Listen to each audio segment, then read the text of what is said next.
Seja bem-vindo a mais um episódio do podcast Com Relação ao Direito.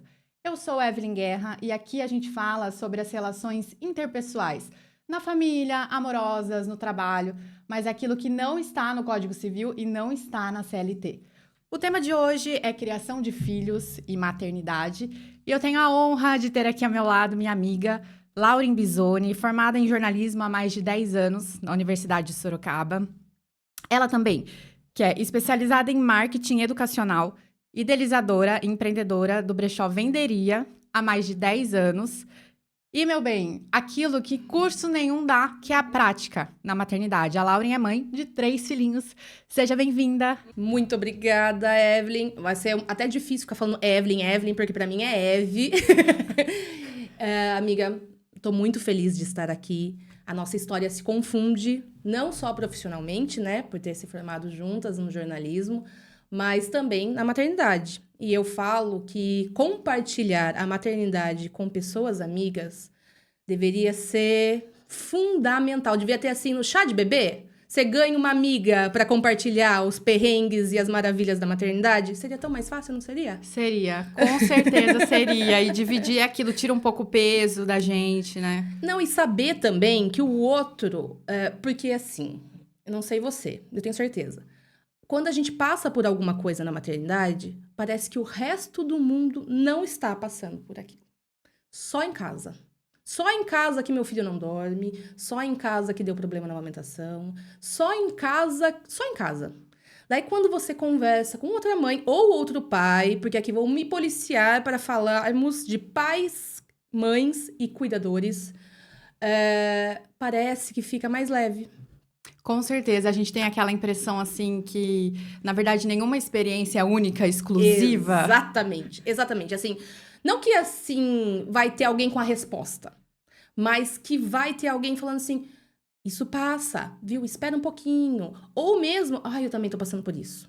Então, sem dúvidas, ter essa pessoa para compartilhar é muito bom. E fica mais leve, né? Fica. E para quem tá nos assistindo, nos ouvindo, entender o contexto que você vive hoje, eu queria que você falasse um pouquinho da sua rotina, se você tem rede de apoio, quem vai na escola, a idade das crianças. Certo. Bom, eu sou a mãe da Alice, de 6 anos. Eu sou mãe da Amora, de 4 anos. E eu sou mãe do Arthur, de 1 ano e meio, né? Sim, corajosa, mas não por ter 3 crianças. E sim, pensem que daqui a pouco vou ter 3 adolescentes. Nossa, verdade. Eu volto daqui 10 anos, se eu estiver viva, se deu tudo certo. Não, brincadeira. Sobre minha rotina, caótica, óbvio, né? Além de trabalhar com 2 vertentes totalmente diferentes, né? Com a rede social, com o marketing. Ainda tenho o meu empreendimento, o meu brechó. E ainda lidar com 3 crianças. Que diferente do que muita gente me fala. Que assim, se eu ganhasse R$1 cada vez que eu ouço, Evelyn... Mas é bom porque cria junto. Eu estava aqui, sei lá, em Dubai agora. Eu não crio junto. Eu crio, obviamente, junto. Mas são 3 pessoas diferentes. E não é porque eles têm idades tão perto, né? Um relacionamento passando de fase em fase perto, não quer dizer que é fácil. Quer dizer que tá tudo junto, né? Um pacotinho, coloco lá a ração pros 3, depois eu limpo. Não é sobre isso. Então, minha rotina é caótica, mas eu tenho, sim, rede de apoio. Falei do suporte da amizade no chá de bebê. Vou falar, mas o suporte principal seria a rede de apoio. Paga ou não, casais. Casais que me ouvem e não têm filhos ainda. Muita gente me fala assim, daqui 5 anos eu pretendo ter filhos. Mas eu tô me preparando ainda. Esse preparando, sobre o que você acha que é, Evelyn? Nossa, antes da gente ter filho, a que a gente se prepara financeiramente. 90% das pessoas que estão falando em se preparar para ter filhos estão falando sobre dinheiro. Pode ter certeza. E não estou dizendo que isso não é um ponto principal. É lógico, se você tem o privilégio de se preparar financeiramente, óbvio, maravilhoso. Mas não é sobre isso. O se preparar para a maternidade, para a paternidade, não é sobre dinheiro. E tem como se preparar? De verdade? De verdade, assim, tem como imaginar o que tá por vir? Não. Eu penso assim, na minha primeira gestação, eu fui muito a mãe da Disney.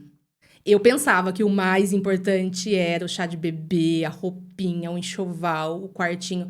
Eu pensava. E por isso que meu puerpério foi tão complicado. Porque daí, quando caiu, meu Deus, não era sobre a roupinha, nossa, não era sobre quantas fraldas uso por dia, não era sobre o lacinho que combina com a roupinha, não era. Na segunda gestação, nada daquilo foi importante, mas o estudo foi importante. O estudo sobre via de parto, o estudo sobre amamentação, o estudo sobre rotina de sono, o estudo sobre rotina. Tudo isso fez parte. Ah, mas você já era mãe. Já, mas eu estava me preparando para um outro serzinho. Eu estava me preparando para ter 2 serzinhos ao mesmo tempo. Então, assim, tem como você estudar sobre os principais assuntos, mas preparado 100% para o que vai acontecer na sua vida, aí, desculpa, não tem. Não tem roteiro. Não.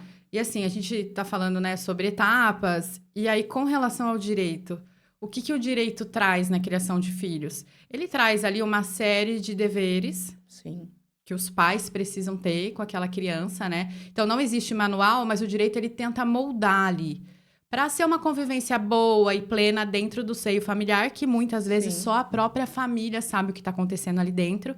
Então existe essa necessidade das leis, né, dar uma ajuda ali para que aquilo não fuja muito do controle do esperado, né? Então, Sim. quando a gente fala isso, a gente está falando de situações graves, né? E aqui eu já vou colocar a gente na fogueira, Ah, meu Deus. tá? Porque isso é polêmico. Então, assim, Lei da Palmada, Lei do Menino Bernardo, como é conhecida hoje. No Brasil, essa lei, ela proíbe os pais ou quem esteja responsável pela educação, tá? E ela coloca exatamente essa palavra, educação da criança Sim. naquele momento, de usar castigos físicos e meios cruéis e violentos na educação daquela criança.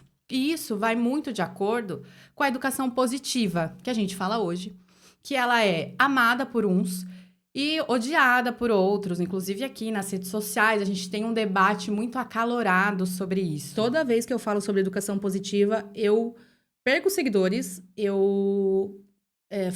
fala-se muito da geração mimimi. Da geração mimimi. E é isso que eu queria saber a sua opinião, porque a nossa geração foi criada com a máxima: apanhei e não morri. Dá pra gente usar isso hoje em dia? Tem algum sentido? O que você acha? Apanhei e não morri. Mas a intenção não era matar. Ou era? Evelyn, deixa eu falar assim um pouquinho. Nem tudo que as gerações passadas viveram e perpetuaram com seus filhos, nem tudo pode ser considerado certo e nem tudo dá para passar adiante, né? Assim, é muito claro. Ah, mas eu tô bem, ó, eu sobrevivi. Mas não era isso, né? E o que eu falo muito, porque assim, isso de o castigo, porque a violência, primeiro de tudo, a violência não é só o tapa. A violência não é só o grito.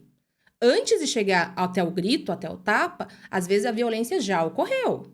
Quando você chantageia uma criança, você já está usando de violência contra ela, tá?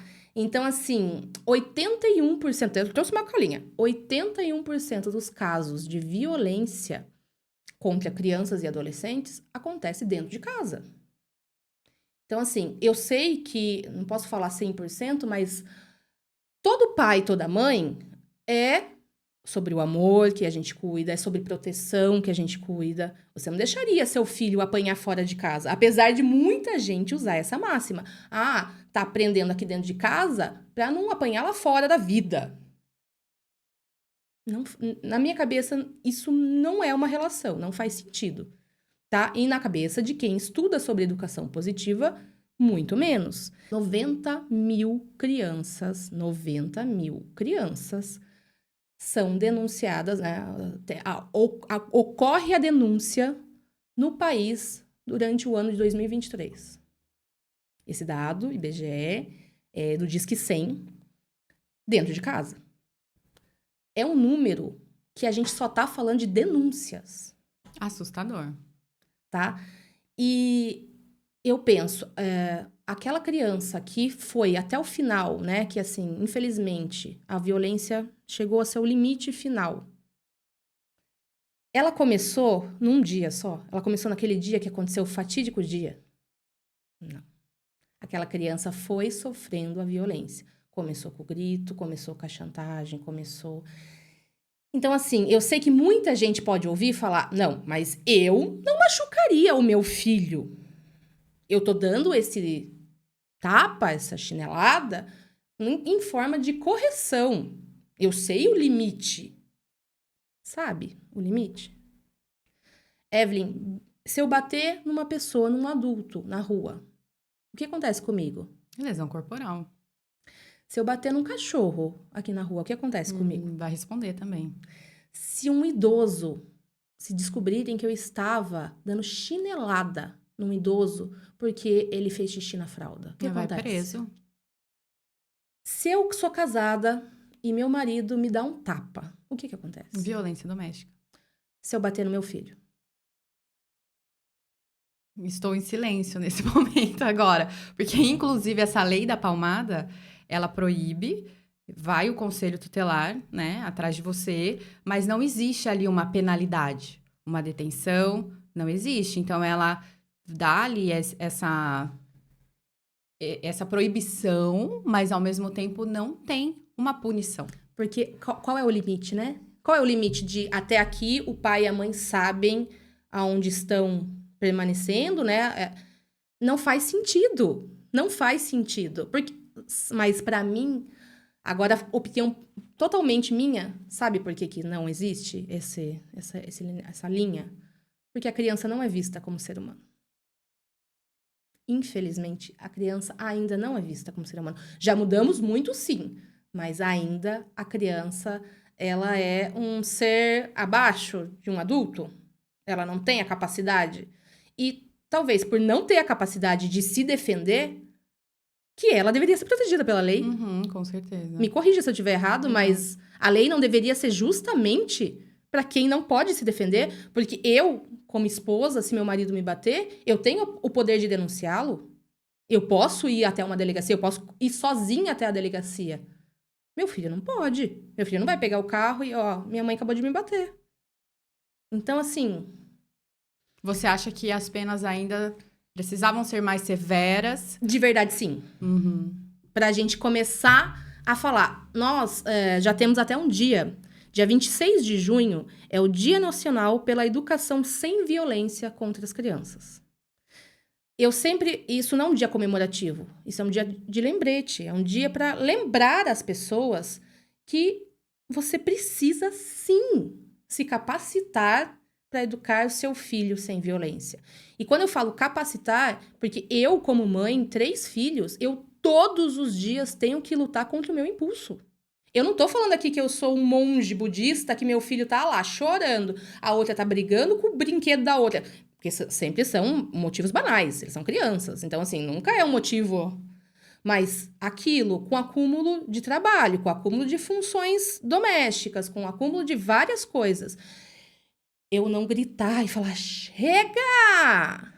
Ou eu não brigar, ou eu não... realmente entrar de vias de fato e bater numa criança pra acalmar.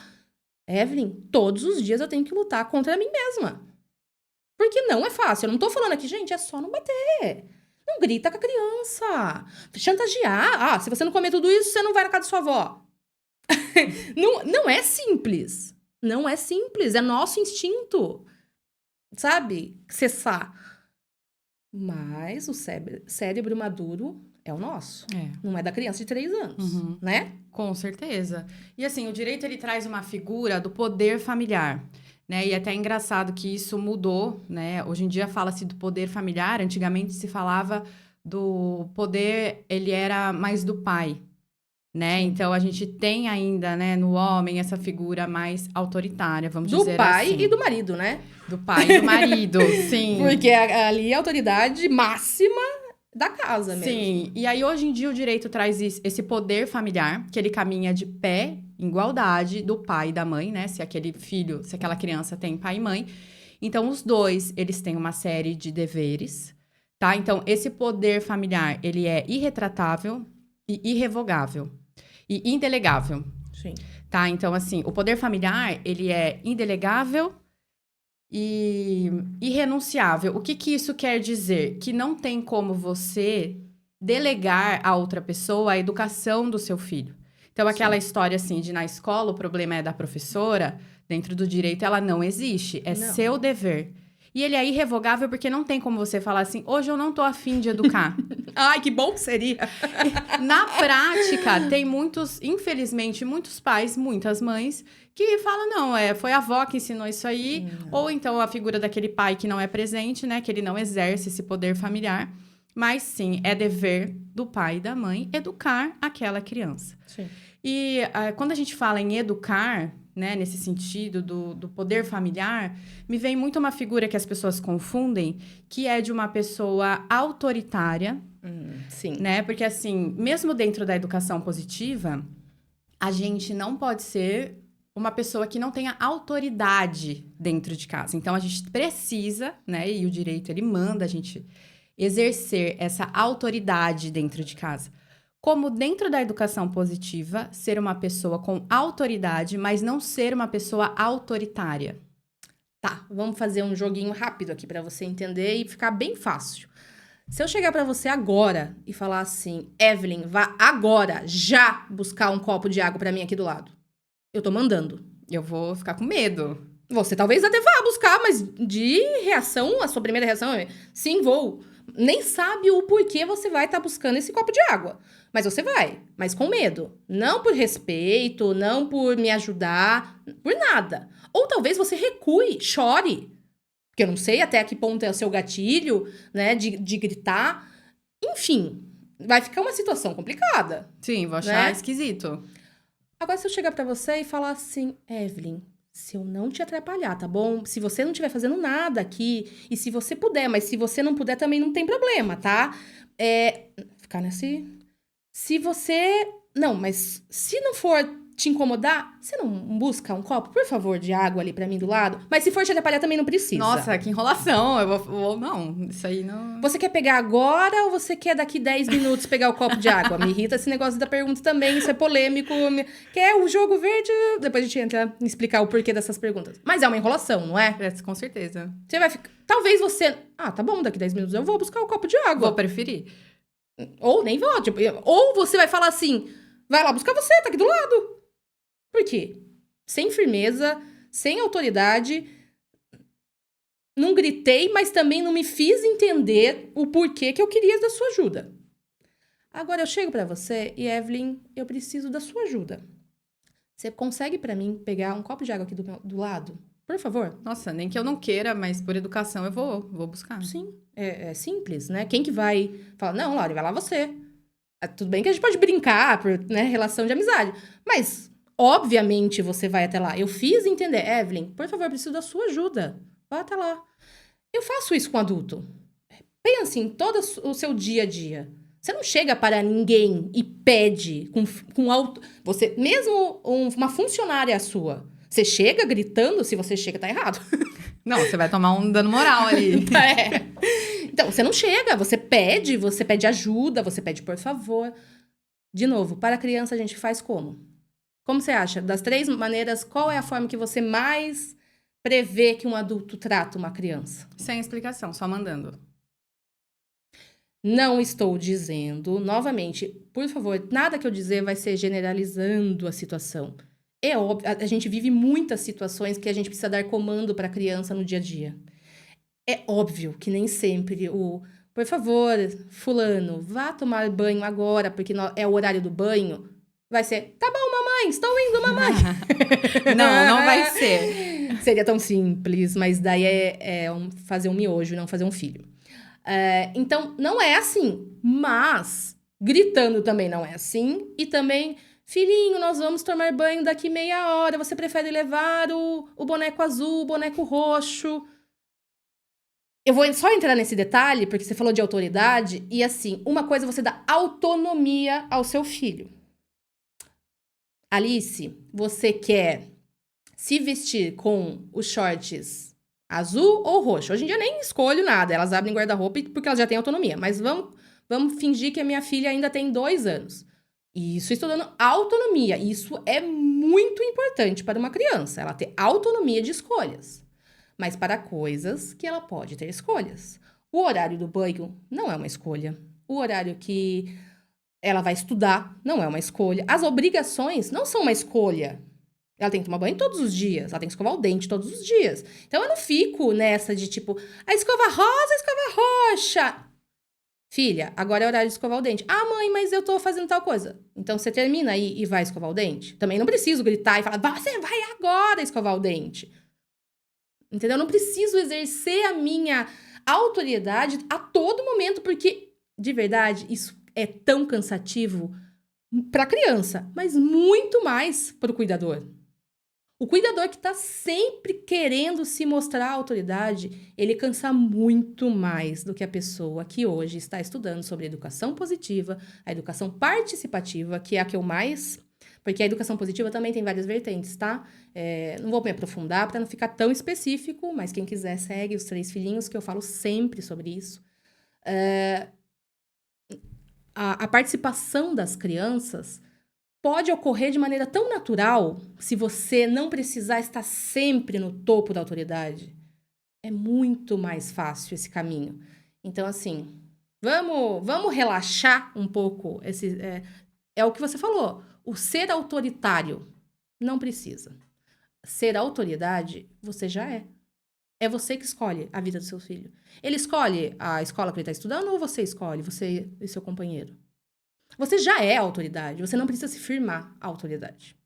É isso. Certo. E essa discussão, ela cresce muito, né, depois da vinda das redes sociais, porque os pais, eles colocam ali, né, recortes das vidas, das famílias, do cotidiano, né? E aí a gente cai aqui, com relação ao direito, à exposição de crianças na internet. Então, hoje, em junho de 2024, a gente não tem uma legislação específica que regule a imagem, o compartilhamento de crianças na internet, quando os pais mesmo, né, colocam aquele conteúdo ali. O que a gente tem é uma legislação já antiga sobre crianças na publicidade, né? Sim. Só que, assim, dentro das redes sociais, muitas vezes aquele conteúdo, ele não está sendo nem monetizado.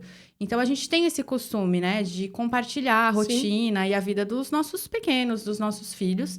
Isso tem um ponto muito positivo, que é essa troca, né, essa conversa que a sociedade precisa ter sobre educação, isso que a gente está fazendo aqui, sobre autoridade, Exatamente. autonomia, né, vamos proteger nossas crianças, mas, ao mesmo tempo, também traz um conteúdo excessivo, né, da cara das crianças lá. Sim.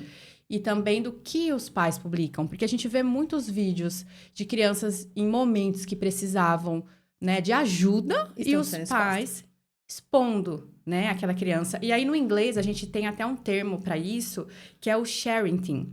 Que ele vem do share, compartilhar, e parenting, de parentalidade. Uhum. Então, não é sobre o conteúdo monetizado ainda. Sim. A gente está falando de hábito de expor criança. Por expor. Por expor. E hoje a gente tem muita gente, influencers, né, que querem falar sobre maternidade, publicam foto com os filhos e coloca ali uma bola branca, Sim. criança de costas, e aí você vai nos comentários, tem muita gente metendo pau, Sim, xingando, sim. Mas por que não mostra, né? Então, é direito da pessoa mostrar ou não.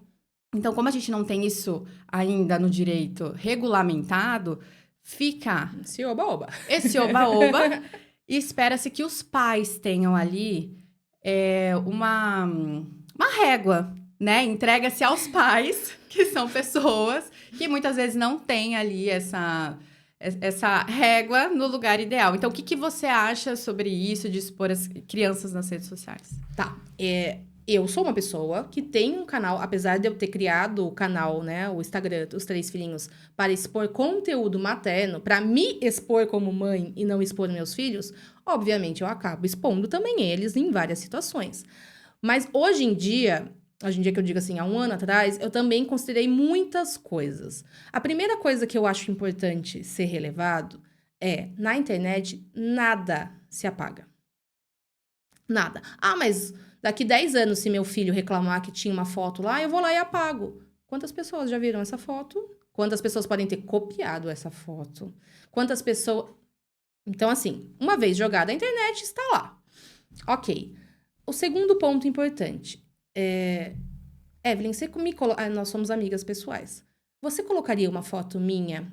Eu acabei de cair e machucar o joelho. Você colocaria uma foto minha chorando? Jamais. Eu tive, sei lá, briguei com meu marido.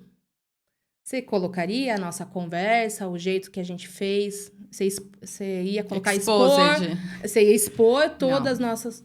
Não. O que você colocaria sobre nós? Nossa amizade, nossos momentos felizes, a gente conversando, a gente num restaurante. Momentos bons.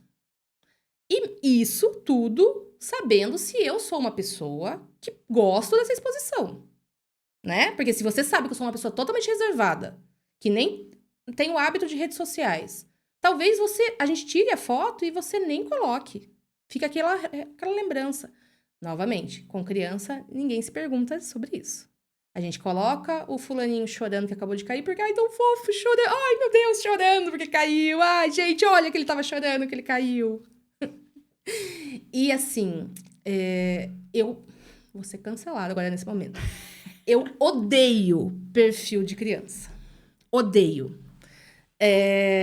Não sigo nenhum perfil. Ah, sabe aquele monitorado pela mãe? Odeio. Não gosto. Que a própria criança grava o conteúdo, se diz. Que a própria criança grava o conteúdo. Que a própria criança posta a foto. Uhum. Não gosto. Não acho que é um caminho que a sociedade deveria levar em consideração. Eu sei que seu filho é lindo, eu sei que as fotos do seu filho são maravilhosas, mas quem permitiu que você fizesse isso por ele? É lógico, hoje em dia as crianças veem a gente 24 horas com o celular e rede social em mãos. É óbvio que as crianças, às vezes, uma criança maior, né? Não tão maior assim, porque hoje em dia tem criança com 5 anos que mexe em rede social. Mas ela quer ter o Instagram, ela quer ter o TikTok, ela quer ter a sua rede social. Você deixaria seu filho ir num show sozinha? Porque ele gosta do cantor tal? Não, jamais. Então, não tem motivo nenhum para seu filho ter uma rede social antes de uma idade que ele tenha capacidade mental de descobrir o que é perigo ou não. Ah, mas eu estou junto com ele. Ele vê o Instagram do meu lado. Eu posto a foto e ele fica do meu lado. Evelyn, você não vai acreditar, do meu lado. Quem que acredita nisso? Quem que vai acreditar que você fica assim, ó? Isso, vê essa foto. Essa não, você não pode ver. Ah, tá, essa foto pode. Ah, essa não. Essa tampa. Tampa que tem... Gente, então assim, monetizando ou não, tá? Não tô falando só os perfis que ganham dinheiro com isso. E assim, hoje em dia, muitos vídeos são montados porque viraliza, porque, né, uma criança inteira com o batom da mãe, pintada, linda, maravilhosa. Esses dias, eu vou falar por casa de ferreiro mesmo. Esses dias postei o meu filho, colocou ketchup no sofá. E a foto tá horrível, tudo tremida. E eu só postei no Insta, falei, gente, já tomou seu anticoncepcional hoje. Só coloquei isso. Evelyn, teve 43 direcionamentos, porque como tava no Insta, né? 43 direcionamentos. Meu perfil é um perfil pequeno. As pessoas gostam de ver isso. As pessoas gostam. As pessoas encaminham para outras. Tipo, olha a criança jogando ketchup no sofá. Rende, então. Rende. Opa, e se eu tivesse feito um vídeo?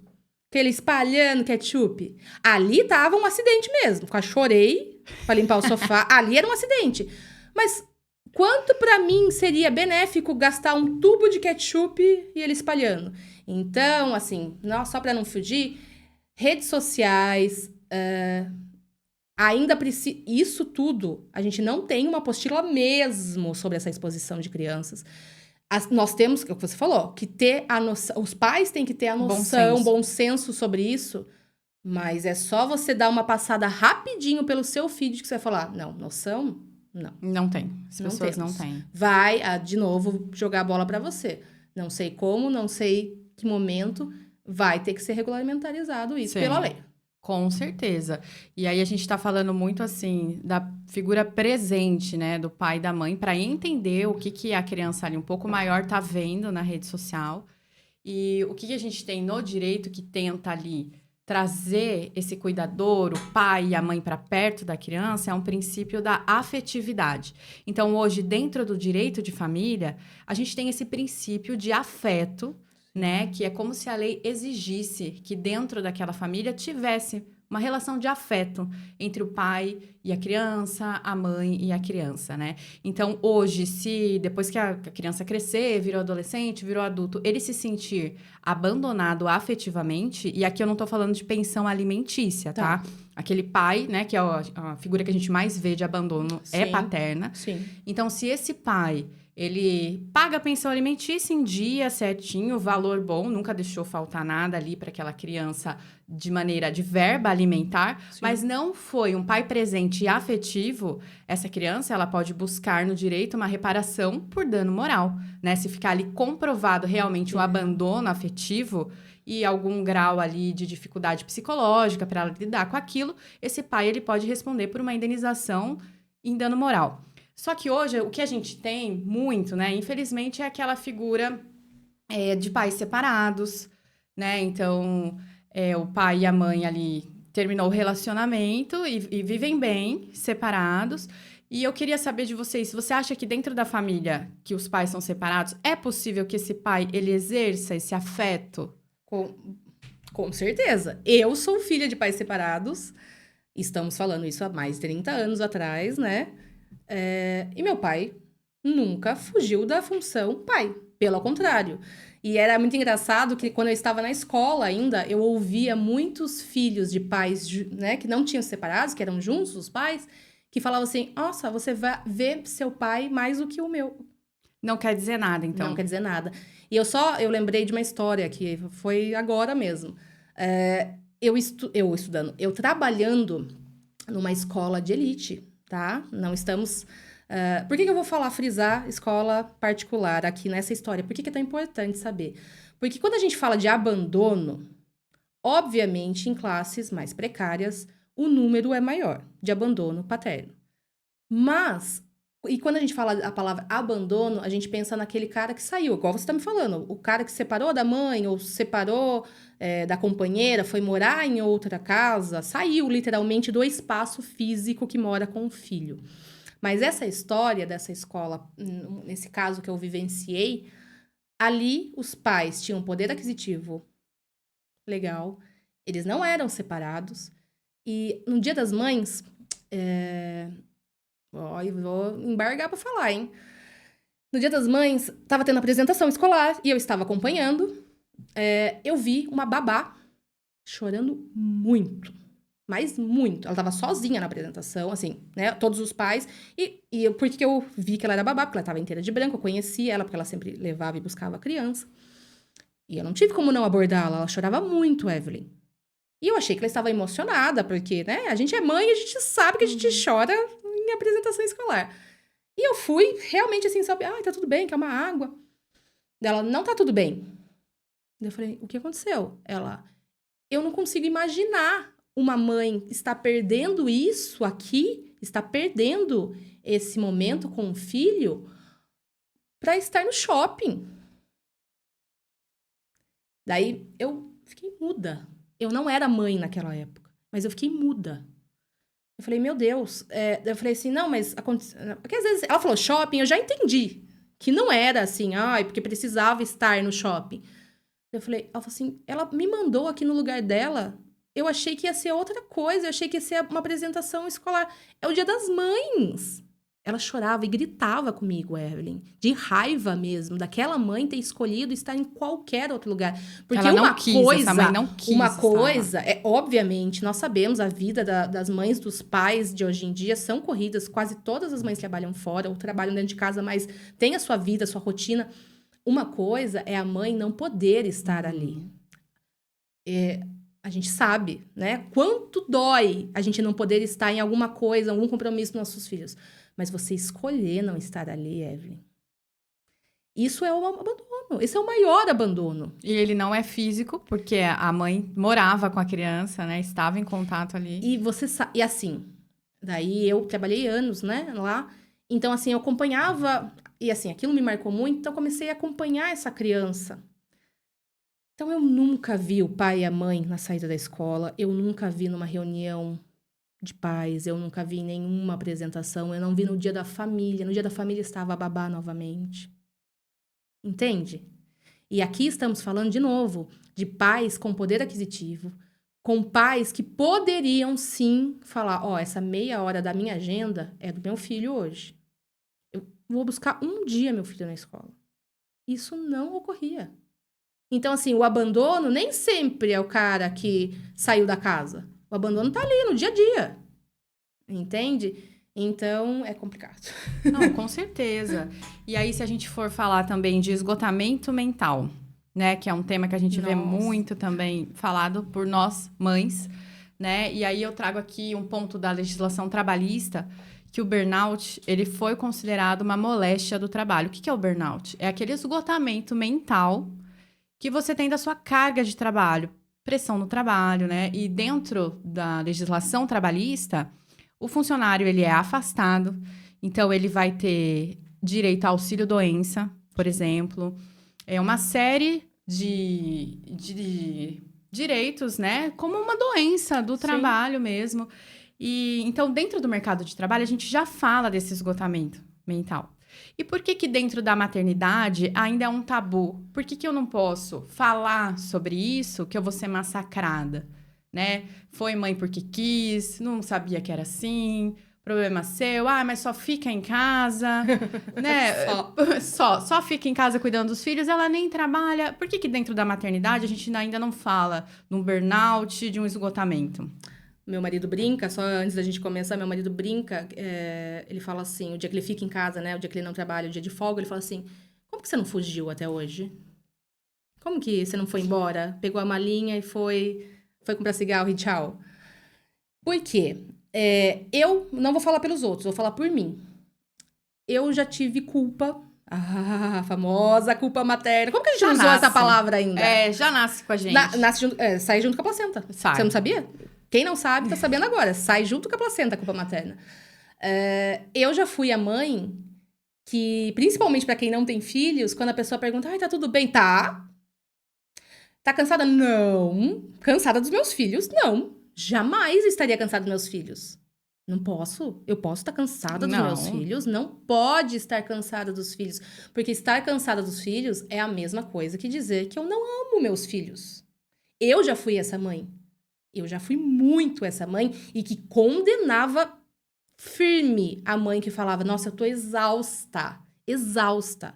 E eu percebia que aquela mulher ficava em casa o dia inteiro, mesmo eu sendo mãe, mesmo eu sabendo quanto era exaustivo, sim. Eu falava assim: nossa, não é possível. A pessoa quis tanto ser mãe, ou a pessoa quis esse filho e agora ela reclamar que ela tá exausta desse filho. Então, eu já fui essa pessoa. Quando eu caí por mim, meu Deus, eu tô cansada também. Eu também tô cansada. E assim, quando eu falo que eu tô cansada, é lógico que nessa soma não é só o meu filho. Eu tô cansada do trabalho doméstico, eu tô cansada de trabalhar, eu tô cansada do meu cliente que tá me enchendo a paciência, eu tô cansada de ter prazo para entregar cronogramas. Eu tô cansada de tudo. E eu posso reclamar, eu posso chegar pra você e falar assim: ai, Evelyn, nossa senhora, eu já trabalhei tanto essa semana. Eu atendi cliente tal, cliente tal, cliente tal. Você pode chegar pro seu marido no final do dia e falar: nossa, hoje o dia foi super corrido, porque eu fui no fórum, porque eu fui nisso, eu fui naquilo. Você pode. Mas a hora que você reclama nossa, hoje as crianças estavam dificilmente. Tava todo mundo chorando, tava todo mundo cansado. Mas criança é assim. Entende? Então, assim, eu fico feliz. A internet, a gente acabou de massacrar a internet, mas tem esse lado que a internet trouxe para as mães, que eu fico muito feliz, que é poder falar. Eu não gosto eu já usei muito o termo maternidade real, mas hoje em dia eu não gosto tanto desse termo, porque a minha maternidade real não é a sua, não é a da Virgínia, não é a da mãe periférica. Então, assim, maternidade real de quem? As realidades são diferentes. Então, não tem muito esse termo. Mas, voltando só, essa coisa de poder falar, a internet que trouxe. A gente poder falar: nossa, eu tô cansada. Hoje o dia foi estressante ser mãe. Hoje, não é que eu não desejo ser mãe. Eu só tô cansada. Hoje eu só tô cansada. E quanto mais a gente falar, mais a gente vai ver que a carga materna deveria, vou jogar de novo pro direito, ser tratada como um trabalho, que não é remunerado, mas é muito lucrativo. Para um homem ser pai, agora um papo feminino mesmo, para o homem ser pai, o que muda a carreira dele? Nada. Para uma mãe, uma mulher ser mãe, o que muda a carreira dela? Totalmente. Então, tem muita gente, um mercado muito lucrativo por trás de quem cuida das crianças. E quando a mãe sai de cena muito por cima, né? Sai de cena para trabalhar, para ir fora, para voltar para o mercado de trabalho, a sua rede de apoio, geralmente, 98% é uma outra mulher. Que seja ou não remunerada, né? A rede de apoio paga, né? A babá, a escola, é uma mulher.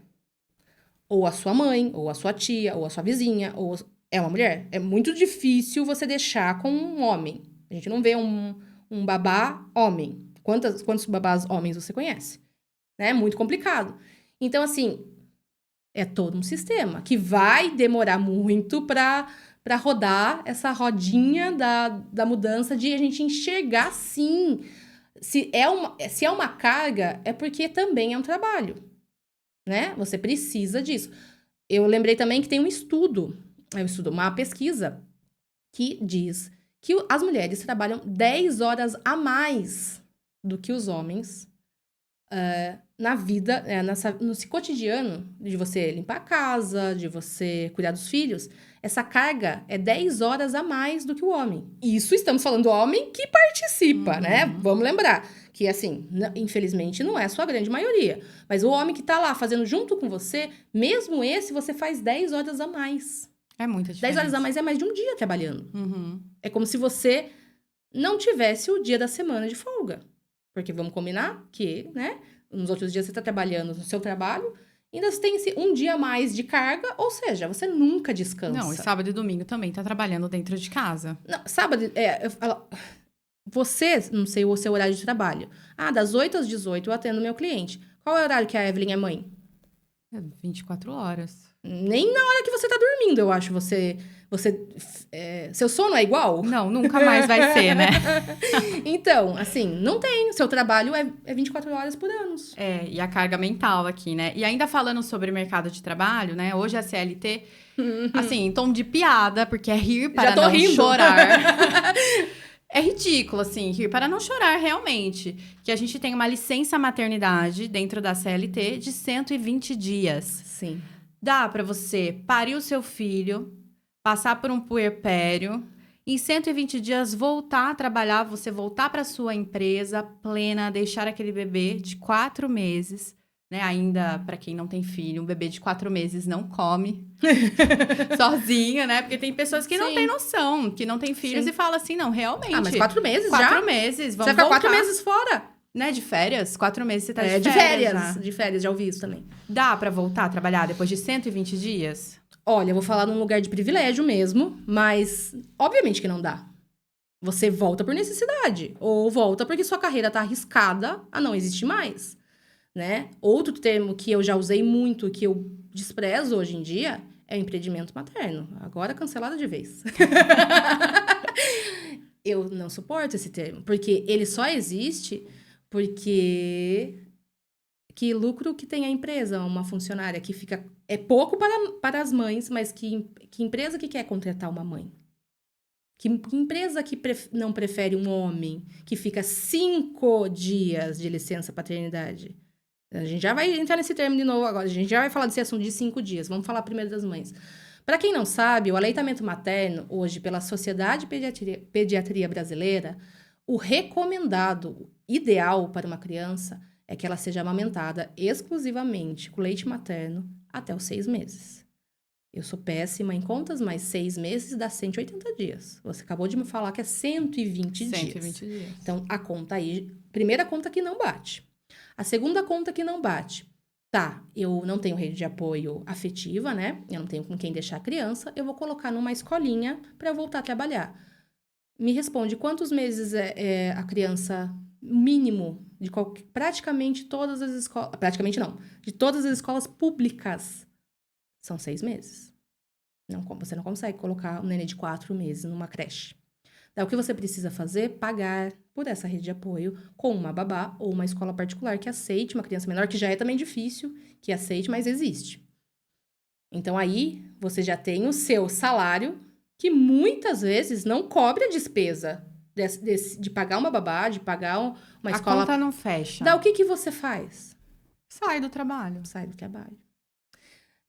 E talvez a sua carreira não vai esperar esse 1 ano. Por isso que eu falei, eu falo numa posição de privilégio, porque eu pude trabalhar em casa, pude evitar trabalhar por causa... Até hoje, posso remanejar a minha agenda perante aos meus filhos. Mas eu sei que isso é minha bolha, né? Eu não posso falar, mas é tão fácil trabalhar e ser mãe. Vai empreender. Vai empreender, empreender materno. Empreendimento materno existe pra isso.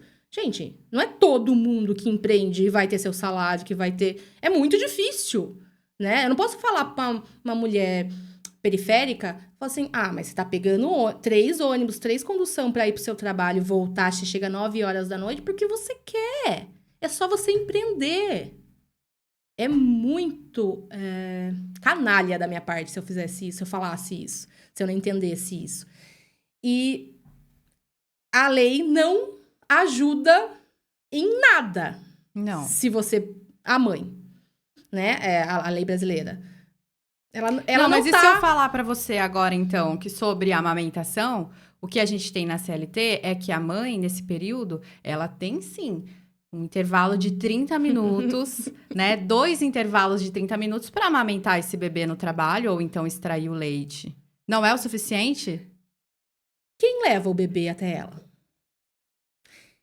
O bebê, para quem não sabe também, não tem um reloginho. Ele não vai falar assim, mamãe, 9h15 a 9h45, mamar.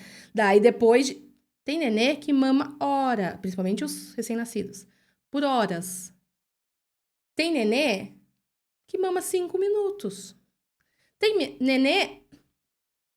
E assim, o quão não é viável essa lei? Porque quem que vai disponibilizar? Como que vai ter essa rede de apoio que vai levar até o trabalho, buscar, voltar? Viu, agora meia hora, peraí. Não. Assim, quem fez essa lei deve ser homem. Com certeza, não tenho dúvida. E não teve filhos. Lauren, foi ótimo o papo com você aqui muito hoje. Obrigada. Deixa suas redes sociais para as pessoas conferirem. Ó, pessoal, confere lá. @3, um número mesmo, _filhinhos. Ali é o que eu falei. Não gosto mais do termo maternidade real, porque eu não consigo falar com todas as mães, todos os jeitos de maternar. O que eu posso contar um pouquinho é o que eu estudo, né? E a minha realidade, e assim, eu sei que muitas mães conseguem, por meio dela, a gente vai se encaixando. E é o que eu falei, muitas mães não têm a amiga que tá passando por esse momento. Eu fico tão feliz quando eu recebo relatos de pessoas que eu nunca vi na vida, só vejo pela internet realmente, e a pessoa me manda aquele textão, Lauren, como se eu fosse amiga dela.